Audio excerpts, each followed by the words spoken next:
because nothing changed until you start pretending like the cycle is working. Obedience isn't about staying busy all the time. It's being aligned. It is. Have you ever noticed that life doesn't interrupt your plans when you're doing nothing? It interrupts them when you're already trying to hold everything together. When you're working, taking care of your house, showing up for your kids, worrying about money, and telling yourself that you should be doing more. That's usually when consistency starts slipping away, not because you don't care, but because you're tired in a way that rest hasn't touched yet. Now, in a recent video, I talked about confidence comes from self trust, not motivation. And before that, I talked about God, obedience, and mental overload. Today's conversation connects those two together because when life keeps interrupting your plans, that's usually where self trust begins to break down. Not all at once, slowly, quietly, and until you start questioning yourself. Now, before we go any deeper, I want to be clear about where I'm speaking from. I'm not speaking from someone who has it all together. I'm still becoming, I'm still learning. I'm sharing from lived experience and also from paying attention to what actually helped and what also almost broke me. So if you're here for grounded conversation about faith, obedience, discipline, emotional intelligence, and rebuilding your life without pretending like it's easy and without all that pressure, this channel is for you. This channel is for people who are trying to grow in real life. So stay with me because this conversation builds on the last two and it also sets up for what's coming next. There was a season where I thought staying busy meant staying faithful. I was working from home, taking care of kids. Well, I'm still working from home, but I'm taking care of the kids, cleaning, cooking, trying to stay ahead. And I didn't rest. I kept telling myself that I can't afford to rest. I can't.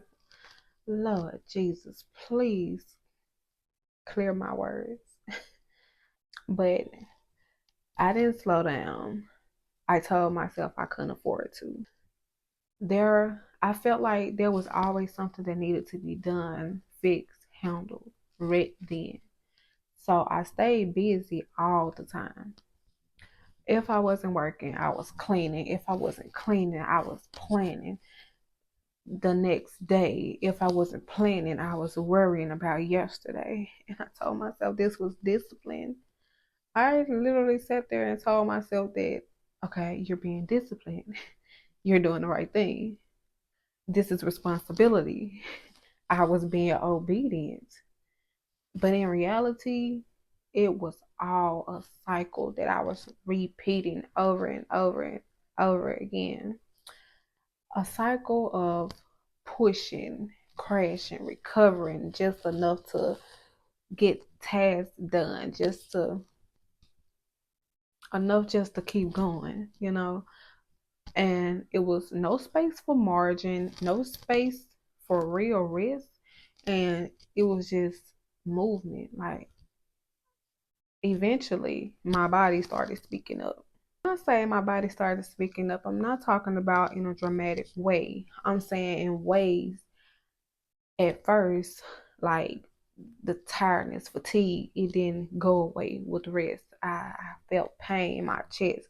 Sleep didn't even restore the rest that I thought I needed. Then physical symptoms started appearing to where I just couldn't ignore that anymore. And at that point, I had to be honest with myself in a way that I've been avoiding for the longest. I can't keep doing this. I had to tell myself that because I just couldn't. I was tired, I was strained, and it wasn't that I didn't love my family. I was tired of doing this and that. It was because the way I was living It was breaking the trust within myself to the point where I couldn't show up for the people that I love the most. And that's the part that people don't talk about. Burnout doesn't just make you tired, it breaks that self trust. You stop believing that you know how to take care of yourself because you keep showing up for everyone else. Stop believing that you can listen to your own limits. And once self trust starts eroding, when it starts fading away, that confidence goes with it. So, when life interrupted my plans after that, when routines fell apart or consistency slipped, it felt heavier than it should. Not because interruption was big, but because I was already running on emptiness. This is why obedience can start to feel heavy when you're mentally overloaded. Not because God is asking too much, but because you're already carrying enough. Mental overload doesn't always come from doing too much from the outside. Sometimes it comes from never stopping internally, never resting your mind, never letting yourself be still, never believing you're allowed to pause without something falling apart. That's when people start forcing consistency. They tell themselves you just need to push harder, be quicker, hold it all together. Force doesn't rebuild trust. It just delays the crash. And a wise person always told me that don't nothing come fast but a crash. To do what you please with that. But God doesn't lead us through pressure. He leads us through clarity. And clarity requires space. One of the biggest shifts for me was realizing that obedience isn't about staying busy all the time. It's being aligned. It is being still, just so you can hear God clearly for what He wants you to do next.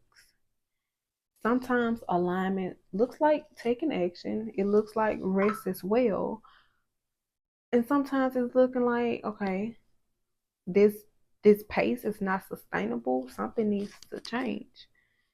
And that realization didn't come from motivation. It comes from exhaustion. Now here's the point that I really want you to hear. Interruption is not failure.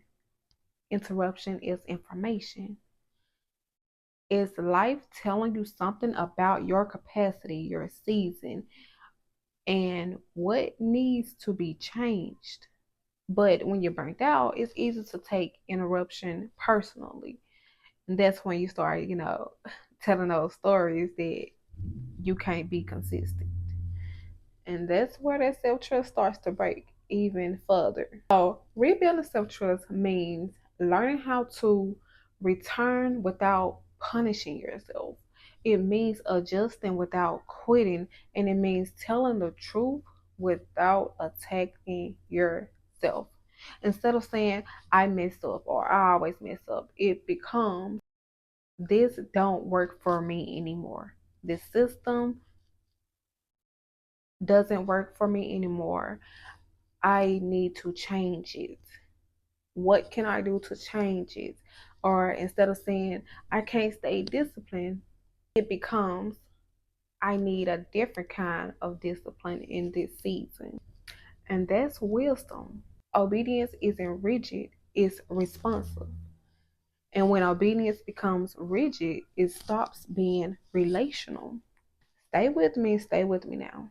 Let me know in the comments if you want me to go deeper on any one of these topics. But God isn't asking you to prove your faithfulness by ignoring your limits. God is asking you to steward them faithfully, manage what He's already given you today.